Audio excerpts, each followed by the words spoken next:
Welcome everyone. In this lecture we are going to see arithmetic function. What is meant by the arithmetic function? The domain of this function is a set of all positive integers, and if it satisfies some condition, then it is called as a multiplicative arithmetic function. Okay, so let's see the definition of the arithmetic function. We have here an arithmetic function. Arithmetic function is a function whose domain is a set of all positive integers. That is, the function, if we define a function f, okay, for example, if we define a function f, then its domain will be the set of all positive integers, and set of all positive integer means we are taking z plus and we subtract from this, that is we remove the integer 0 from it, okay, and we take only positive integer, that is 1, 2, 3 and so on. So this set is denoted as a set of natural number. Okay, so an arithmetic function is defined as whose domain will be the set of natural number. Okay, an arithmetic function, an arithmetic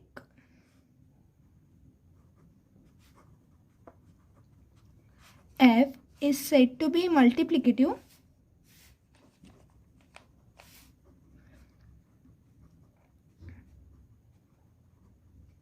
that is, we call this function arithmetic function as a multiplicative arithmetic function if it satisfies the condition that f of mn will be equals to f of m into f of n. That is, we have two integers m and n, and when f is applied on m into n, then it is equals to f of m into f of n. That is, here the integers m and n are relatively prime. So this condition is satisfied for all relatively prime integers, relatively prime positive integers. And here relatively prime means what? The GCD of m comma n will be equal to 1. Okay, so this condition, that is condition of multiplicity, f of mn is equals to f of m into f of n, will be satisfied if the GCD of m comma n will be equals to 1. That is, they are relatively prime integers. Now we see the definition of completely multiplicative function. So as here for the multiplicative function, we have the condition that m comma n are relatively prime, that is, their GCD will be equal to 1. Now if f of mn is equals to f of m into f of n for all m comma n belongs to natural number, that is, for all natural number, if this property is satisfied by the natural number, then f is called as completely multiplicative function. Okay, let's see the example. F of n will be equal to 1 and g of n will be equal to n. That is, f of n is defined as 1. What it means? F of 1 will be equal to 1, f of 2 will be equal to 1. For any number, we have the mapping will be equal to 1, and g is maps to itself. Okay, that is, whenever n is applied to g, so g of n will be equal to n. That is, the function g maps every integer to itself. Okay, every positive integer to positive integer itself. So g of 1 will be equal to 1, g of 2 will be equal to 2, g of 3 will be equal to 3 and so on. So we consider now the multiplication m into n, and f is applied on mn, so f of mn will be equal to 1 by the definition of f. Now 1 can be written as 1 into 1, and this is equals to 1 can be written as f of m, because f of m will be also be equal to 1. F of n is also equal to 1, so we can write 1 as f of n. So we get f of mn will be equals to f of m into f of n. This will be true for all m comma n belongs to capital N. And g of mn will be equal to m into n, that is equals to g of m into g of n for all m comma n belongs to capital N. because again by definition of G of n maps to n itself. So here Mn is maps to Mn itself, and this Mn will be written as G of m, because m will be equals to G of m and n will be equal to G of n. So what this implies, as this function is true, that is the multiplication is distributive here, and therefore it is true for all m and n belongs to natural number, and hence we call f and g as completely multiplicative function. Now we apply the multiplicative function, the definition, to the prime factorization of any integer n. So we see the theorem that if f is a multiplicative function and if n will be equal to p1 a1 p2 a2 and so on pm am, that is we write here n as a product of in the prime factorization form. Okay, so when we apply the function f is multiplicative, so when we apply f on n, we get that it is equals to f of p1 to the power a1 and so on f of p2 to the power a2 and so on f of pm to the power am. That is, when n is in a prime factorization form and f is multiplicative function, then f will be applied to each prime factorization with its power. Okay, this is true because we know that all the prime powers here p1 p2 up to pm are all distinct primes. So because of that, there is no common factor between p1 and p2, and therefore their GCD will be equal to 1. So whenever GCD is equals to 1, then our function is multiplicative. Then it satisfies the condition that f of mn will be equal to f of m into f of n, right? Whenever the GCD of m comma n is equals to 1. So here the GCD of p1 and p2 both are distinct prime, and therefore their GCD will be equal to 1. So this is true for any two prime. Okay, and therefore we can say that our function f is satisfy the multiplicative property for this prime also. Okay, so we are not proving this theorem, but we can directly see how this theorem can be proved. This theorem can be proved because every p1 p2 up to pm are all distinct prime, right? And therefore the GCD of p1 a1 p2 a2 and so on up to pm am, GCD will be equal to 1. As GCD will be equals to 1, therefore f can be distributive. Okay, and this satisfies this condition of a multiplicative function, and by using that we can easily prove this theorem. Okay, now we study the specific arithmetic function. First one is Euler-Phi function, then we have function tau and sigma and Mobius mu function. Okay, we have this specific arithmetic function that we need to study in this unit. So firstly, in today's lecture we see the Euler-Phi function. Okay, so first one is our Euler-Phi function, which is defined as Euler-Phi function. What is the definition of Euler-Phi function? This is a set of all the positive integers which are relatively prime to given integer n. Okay, so we see the definition firstly. Let n be a positive integer. The Euler-Phi function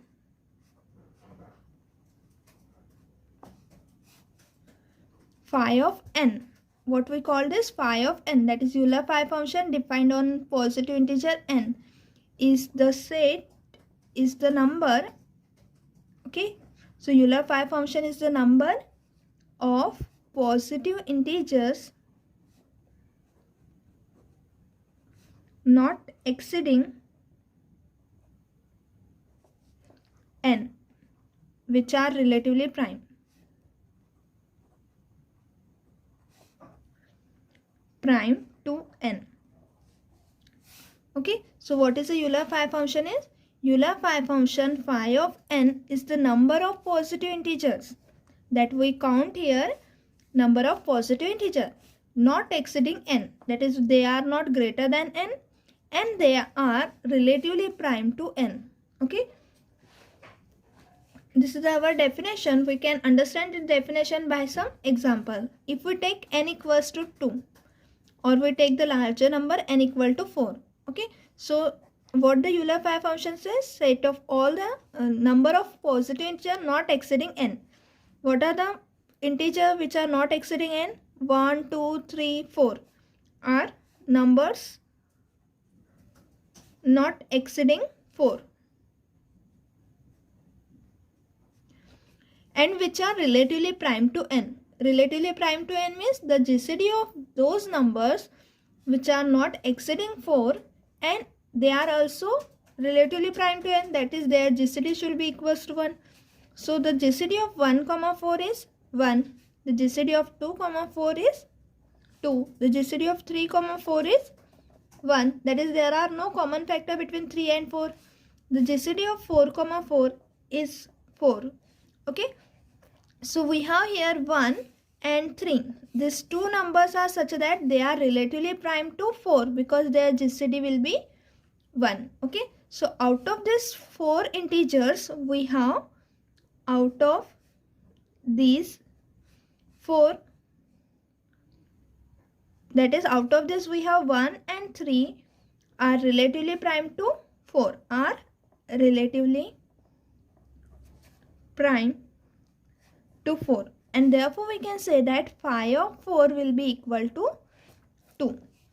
So what is meant by the Euler-5 function? Euler-5 functions are the number of positive integer not exceeding this n, and those numbers are also relatively prime to n, as we have did for n equal to 4, because here 1 and 4 are relatively prime because their GCD is 1. So out of this 1, 2, 3, 4, we have 1 and 3 are the only numbers which are relatively prime to 4, and therefore we have phi of 4 will be equal to 2.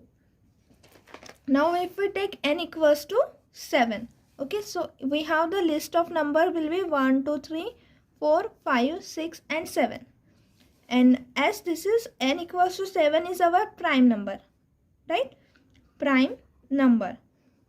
So there are no factors in common with all these number because the GCD of now 1 comma 7 will be equal to 1, GCD of 2 comma 7 will be equal to 1, 3 comma 7 will be equals to 1, and so on. 7 comma 7 will be equal to 7. Okay, so and 6 comma 7 will be equal to 1. Okay, so all the numbers, all this 1, 2, 3, 4, 5, 6, their GCD with a 7 because 7 is a prime number. So every integer which is lesser than 7 is always co-prime to 7 because there are no common factor in a prime number, right? So for this we have the phi of 7 will be equal to 6 because set of this is phi of 7 will be the number of positive integer not exceeding this 7, and also it is relatively prime to 7. So all the integers here are relatively prime to 7. Okay, therefore for this phi of 7 will be equal to 6.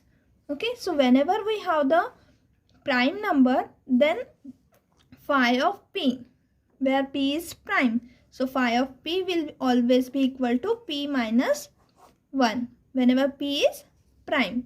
Okay,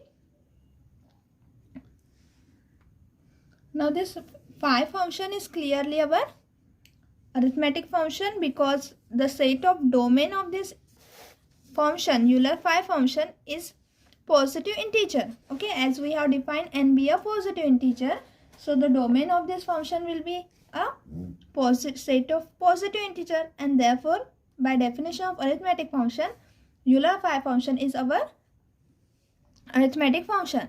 Now we prove that this Euler-5 function will be an multiplicative function, that is phi of mn will be equals to phi of m into phi of n whenever the GCD of m comma n will be equal to 1. Okay, that is if this condition is satisfied by phi, then phi is multiplicative arithmetic function.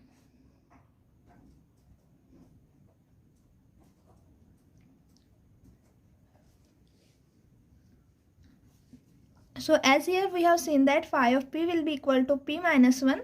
We prove firstly this theorem, and then we prove some of the results on the Euler-Phi function. Okay, so let's see the theorem that if P is a prime,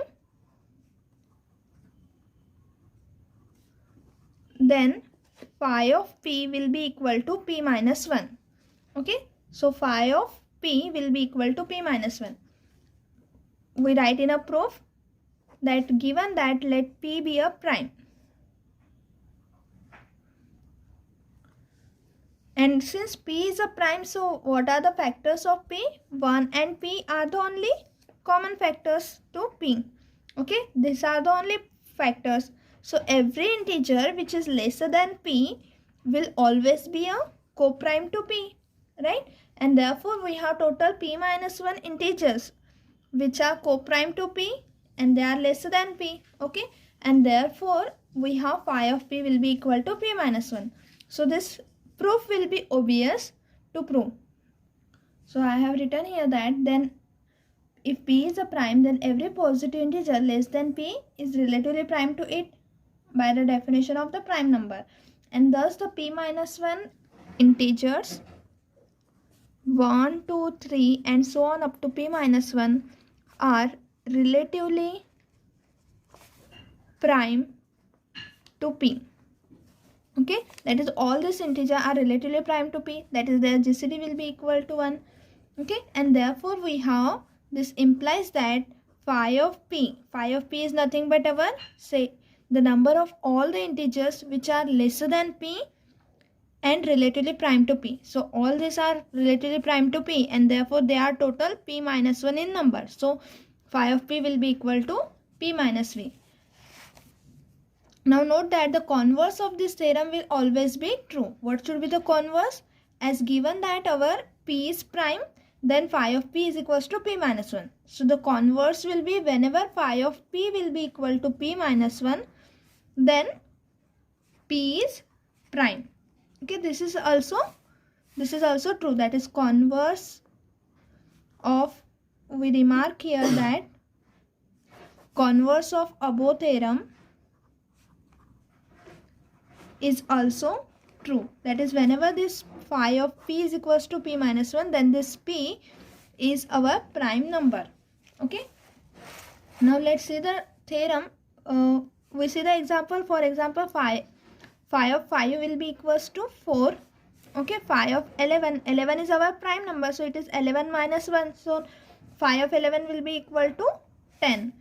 Phi of 29 will be equals to, 29 is again a prime number, so phi of 29 means number of all the integers which are lesser than 29, not exceeding 29 means which are lesser than 29 and co-prime to 29. This all in numbers are total 28 in number. Okay, so whenever we have P is a prime, then we can directly find by using this condition that defined on a Euler-Phi function, that phi of P is equals to P minus 1 whenever P is a prime number.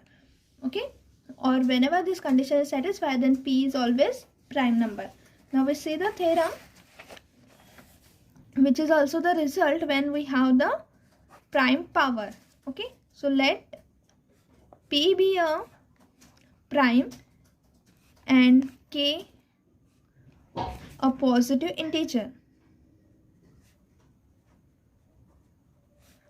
Then phi of P to the power K is equals to P to the power K minus P to the power K minus 1. Okay, that is P in the power K minus P to the power K minus 1, or this can be written as, if we take the common P to the power K, then it is 1 minus 1 upon P. Okay, by taking P to the power K common from these terms, so here P to the power K taking common, we have 1 here, and because here K minus 1 is present, so we divide it by P. So when P goes to numerator, then it is P to the power K. Okay, so when we take the common P to the power K, we have this.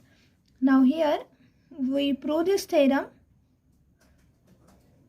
So what this theorem says, whenever we have prime to the power K, then it will be equals to P to the power K 1 minus 1 upon P. For example, we can see the example that phi 2 to the power 8. Okay, so 2 to the power 8 is very large quantity. Okay, and the Euler phi function of 2 to the power 8 will be equals to phi of 2 to the power 8 in bracket 1 minus 1 upon 2, because 2 is a prime number. So by using this formula we can simply find phi of 2 to the power 8. Okay, so that is equals to 2 to the power 8 1 minus 1 upon 2. So this is equals to 2 to the power 8 1 minus 1 upon 2 is 1 upon 2. So this is 2 to the power 7. So phi of 2 to the power 8 is 2 to the power 7. Or if we have to find phi of 125. Okay, phi of 125 is nothing but we can write 125 as phi u cube, and phi u is our prime number. Okay, so to find the Euler phi function of 125, it means that we have to find the number of all integers which are relatively prime to 125 and not exceeding 125. Okay, so if we list all those elements will be take much time. Okay, so using this theorem we can simply write that phi of 125 can be written as phi u cube, and that is equals to phi u cube into 1 minus 1 upon 5. Okay, that is in this way, p to the power k 1 minus 1 upon p. So phi u cube is here and 1 minus 1 upon 5. So this is equals to phi u cube into 5 minus 1 upon 5 is 4 upon 5, and this get cancelled. So here we have 5 square into 4, and that is equals to 5 square is 25 into 4, and therefore they are total 100 in number. Okay, so phi of 125 will be equals to 100. Okay, so we can use this theorem to find such an example, to solve this such an example. Okay, so let's see the proof of this theorem. Okay, let's see the proof. Let p be a prime number. This is given. Right, now where k is also, k is greater than 0. Now phi of p to the power k will be equals to what is, by definition of phi of p to the power k will be number of integers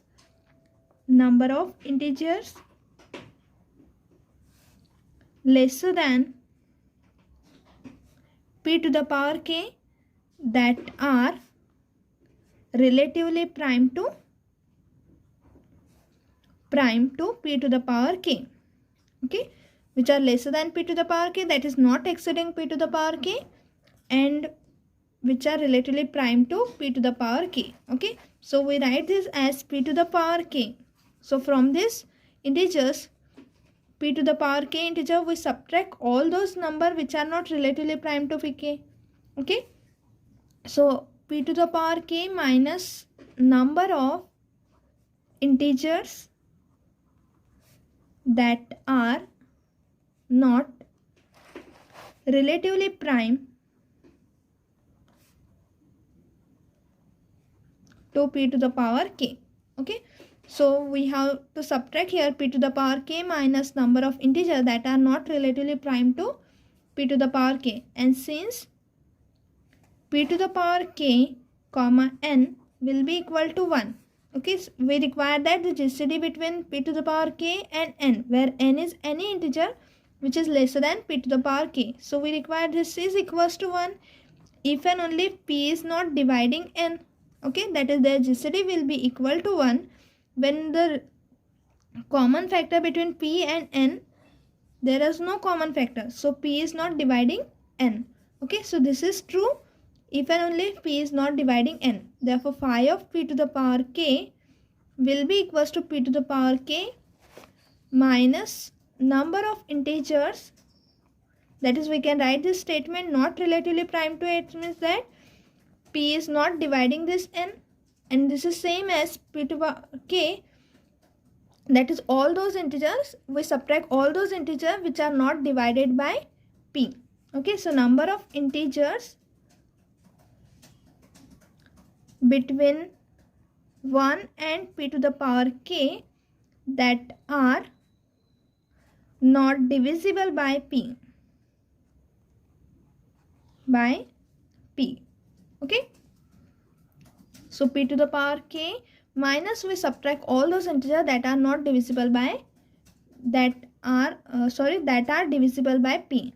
Okay, so all those integers are, we list this all in. So now the integers between 1 and p to the power k which are divisible by p